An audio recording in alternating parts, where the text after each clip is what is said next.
Hello Bapak Ibu, we are back to another session on English for All Teachers Training, the program that was held by PGRI Sidoarjo and STKIP PGRI Sidoarjo.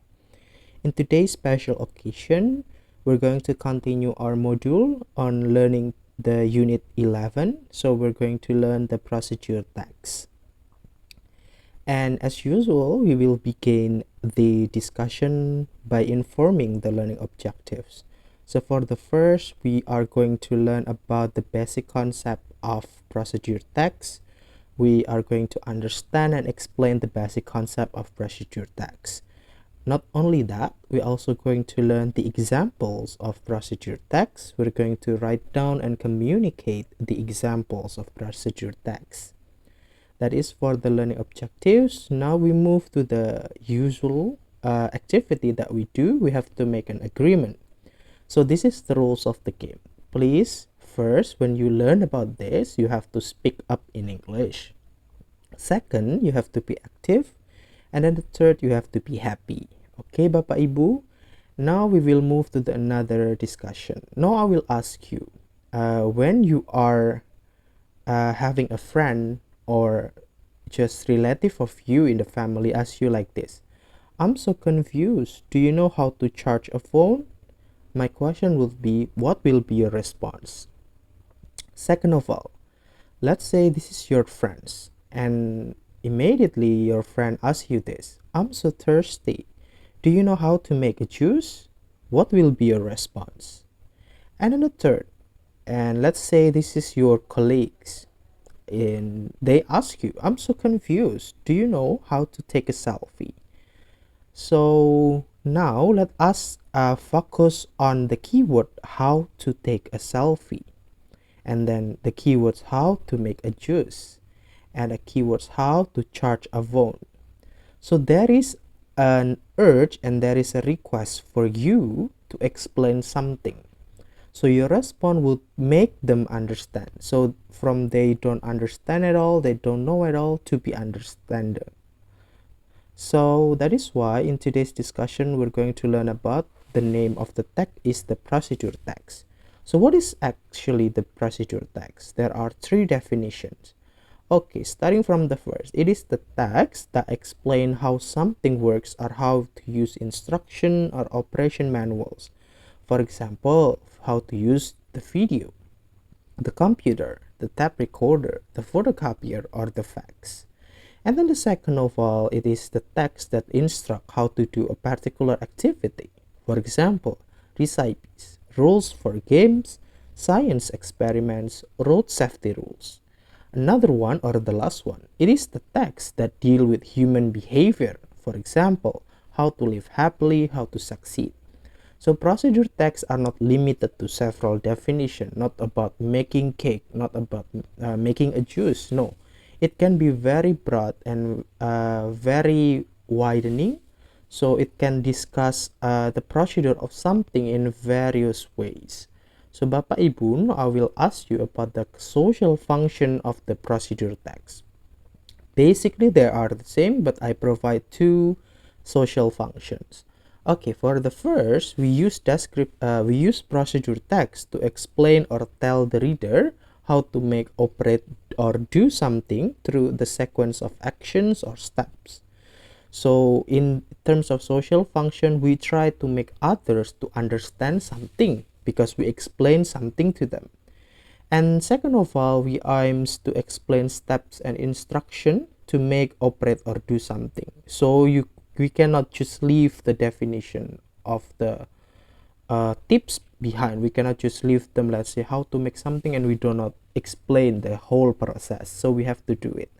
Now take a look at the first example. So it is only the title and also the purpose. So if you notice the red line, how to make scrambled eggs, it is clear that the social function is to explain how to make scrambled eggs.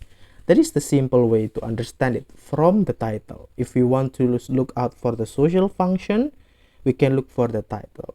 Or sometimes in particular procedure tags, they have such kind of short definition. Now you can read in the sentence below the picture of scrambled egg. So scrambled egg is a common food that we usually found when we order panas special in McDonald's. Yeah, let's learn how to make yummy scrambled eggs at your home with this easy recipe. So that is actually also the social function, Bapak Ibu. Next, we're going to learn about the generic structure. First, it has goal. For example, how to make spaghetti. So it means that the goal can be found in the title. Second, material for ingredients or ingredient. So it is the materials that use.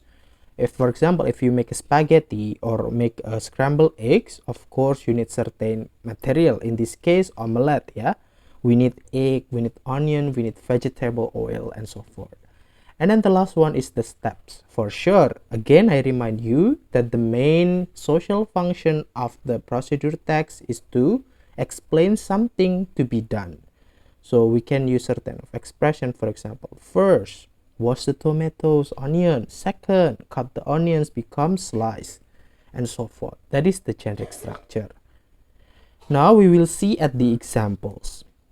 First, where to find the goal? Yeah, from the title or short description maybe that appears in the procedure text. That is the goal. Second, the ingredients. Okay, scrambled eggs for sure. The name of it, scrambled eggs. It needs eggs. But another condiment will be milk, and then 1 teaspoon of butter, and a pinch of salt and pepper. And then we move with the steps, Bapak Ibu. So the steps is sequence process. We can spot that there is a word like first, and then there is a imperative sentence like just the verb like add, pour, and so forth. After that, remove, and so forth. So this is the steps, Bapak Ibu. So from the first or early step until it is done, like in this case, it is being served in a plate and the scrambled eggs are ready, we have to explain. We should not stop in the middle of the process, Bapak Ibu. The steps must be done. Now we will move to the language features.